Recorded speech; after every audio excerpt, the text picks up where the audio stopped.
ఈ సమాజంలో నీరు ఉన్నంత వరకే బావికి విలువ. అలాగే డబ్బు ఉన్నంత వరకే మనిషికి విలువ. ఇది అక్షర నిజం. ఎవరు అవునన్నా కాదన్నా. మనిషికి విలువ నీరు లేని బావిలో చెత్త వేస్తారు. అదే డబ్బు లేని మనిషిని ఒక పనికి రాని చెత్తలా చూస్తారు. నిజమే కదా? నిన్ను ఆపగలిగేది నీ సోమరితనమే. ఎత్తులో నిలపగలిగేది నీ యొక్క పోరాట గుణమే. గుర్తుంచుకోండి, నాశనానికి ముందు గర్వం అనేది వస్తుంది. చెడ్డవాడు అందరినీ మోసం చేస్తూ ఇతరుల కంటే గొప్పగా బతకాలి అనుకుంటాడు. అదే మంచివాడు తనకు ఉన్నదానిలో సంతృప్తి చెందుతూ తనకు ఇష్టం వచ్చినట్టు బతకాలి అనుకుంటారు. ప్రేమతో చేరదీస్తే క్రూర మృగాలు కూడా ప్రేమను చూపిస్తాయి. కానీ కొన్ని బంధాలకి మాత్రం ఎంత ప్రేమ చూపించినా బాధనే మిగులుస్తాయి. అదేంటో మరి. ఎప్పుడైతే నువ్వు ఎదుటి వారి గురించి ఆలోచించి నీ సమయాన్ని వృధా చేసుకుంటావో అప్పుడే నువ్వు నీ ఎదుగుదలకు ఉపయోగపడే అతి ముఖ్యమైన క్షణాలను కోల్పోతున్నావని గుర్తుంచుకో. కాబట్టి ఇతరుల గురించి ఆలోచించడం మానుకో. అందరిలా ఎప్పుడూ ఉండవద్దు. అందరి మాట ఎప్పుడూ వినకు. ఎప్పుడూ ఒకరికి బానిస కాకు. నీకు నచ్చింది నువ్వు చెయ్యి. నీకు నచ్చినట్టు నువ్వు బతుకు. ఒకరిని అనుసరించడం నిన్ను నువ్వు కోల్పోవడమే అని గుర్తుపెట్టుకో. నిన్ను కోల్పోవద్దు. నాలుక కత్తి కంటే చాలా పదునైనది. అది రక్తాన్ని చిందించకుండానే ఎవరినైనా సరే నాశనం చేయగల శక్తి ఉంది. కాబట్టి మాట అనేది చూసి మాట్లాడాలి. మనం చేసే పని తప్పు కాదు అని మనకు తెలిసినప్పుడు ధైర్యంగా ఎవరికీ సమాధానం చెప్పాల్సిన అవసరం లేదు. అలాగే భయపడాల్సిన అవసరం అస్సలే లేదు. ధైర్యంగా ఉండండి. మనం మాట్లాడే పెదాలు అబద్ధం చెప్పవచ్చు, కానీ మన ప్రవర్తన మాత్రం ఎప్పటికీ అబద్ధం చెప్పదు. కాబట్టి మన ప్రవర్తన మంచిగా ఉంచుకోవాలి. అన్నీ ఉన్న వాళ్ళని నువ్వు ఎంత పెద్ద సాయం చేసినా అది వాళ్ళ దృష్టిలో చిన్నదిగానే కనిపిస్తుంది.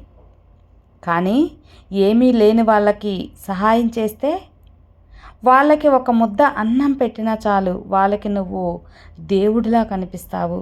భగవంతుడిలా నిన్ను మనసులో పెట్టుకుని పూజిస్తారు. కష్టం రాకపోతే సుఖం యొక్క విలువ తెలియదు. సుఖానికే అలవాటు పడిపోతే కష్టం వచ్చినప్పుడు ఏం చేయాలో తోచదు.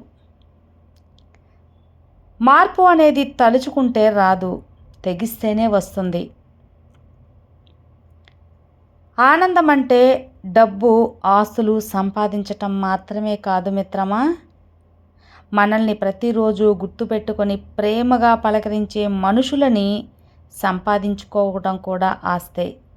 బోలెడు అనుభవాలతో కూడిన పుస్తకాలు ఇచ్చినా చూసి కూడా రాయలేని పరీక్షే జీవితం అంటే. గుర్తుంచుకో, నీ అనుభవమే సమాధానం. నీ అనుభవమే నీకు జీవితం.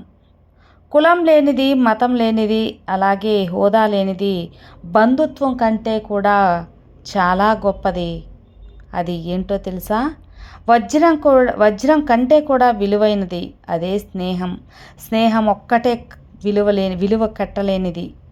నీ కష్టాలను అలాగే బాధలకు గజ్జెలు కట్టి అందరికీ వినిపించవద్దు. ఇక్కడ వినేవారి కంటే నవ్వేవాళ్ళే ఎక్కువ. ఎవరి బంధం కోసమో ఎవరి ధనం కోసమో మనం పాకులాడాల్సిన అవసరం లేదు. మన మాట అలాగే మన గుణం బాగుంటే అవే మన దగ్గరికి వస్తాయి. చిరునవ్వు అలాగే మౌనం సరిగ్గా వాడుకుంటే ఈ రెండు గొప్ప ఆయుధాలే. అవి నీ దగ్గర ఉన్నంత వరకు నీకు ఓటమనేది అస్సలు ఉండదు. నిన్ను ఈరోజు చులకనగా చూసేవారు రేపు నీ వైపు చూడాలన్నా భయపడాల్సి ఉంటుంది. దెబ్బ తగలకూడదు, గాయం కనిపించకూడదు, నొప్పి మాత్రం గట్టిగా పుట్టాలి. అది కేవలం నీ విజయం వల్ల మాత్రమే సాధ్యమవుతుంది. నిన్ను చులకనగా చూసిన వారి ముందు నువ్వు చురుక్కున ఎదగాలి. చురుక్కమనే ఎదిగేలా నువ్వు ప్రయత్నించాలి. అంతేకాని పగ, ప్రతీకారాలతో సమయాన్ని ఎప్పుడూ వృధా చేసుకోకూడదు. నీ యొక్క బాధని బలంగా చేసుకొని భవిష్యత్తుని భాగ్యంగా నిర్మించుకో. ఆ సత్తా నీలో ఉంది. కనికరం లేని మనుషుల గురించి కలవరపడకు. ప్రశాంతంగా ఉండు. నీ మనసుని ప్రశాంతంగా ఉంచుకో. మాటలేమో తేనెకన్నా తియ్యగా మాట్లాడతారు, కానీ మనసు నిండా కుళ్ళు, కుతంత్రాలు, కుట్రలు. చెప్పేవేమో నీతులు, వెనక తీసేవి గోతులు. ఇదే నేటి సమాజం. అలాంటి సమాజం ముందు కొంచెం అప్రమత్తంగా ఉండు. ఈ రోజుల్లో శాంతం, ప్రశాంతం, అలాగే మంచితనం అంటూ అలాగే కూర్చుంటే ఏ పని జరగదు. నిన్ను మోసం చేసి వెళ్ళిపోతూ ఉంటారు. ఎదుటి వారికి మనం చేతకాని వారిలా కనిపిస్తాం. కష్టమైనా పర్లేదు, కొన్నిసార్లు కఠినంగా ఉండండి. కఠినంగా ఉండడమే మంచిది.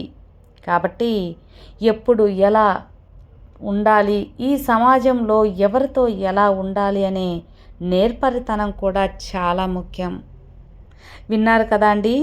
ఒకరు మిమ్మల్ని కావాలనే దూరం పెడుతుంటే మీరేం చేయాలి, మీరు సాధించాలంటే ఎలా ఉండాలో అని. ఈ వీడియో నచ్చితే లైక్ చేయండి, షేర్ చేయండి, సబ్స్క్రైబ్ చేసుకోండి. మరో మంచి వీడియోతో మళ్ళీ కలుద్దాం.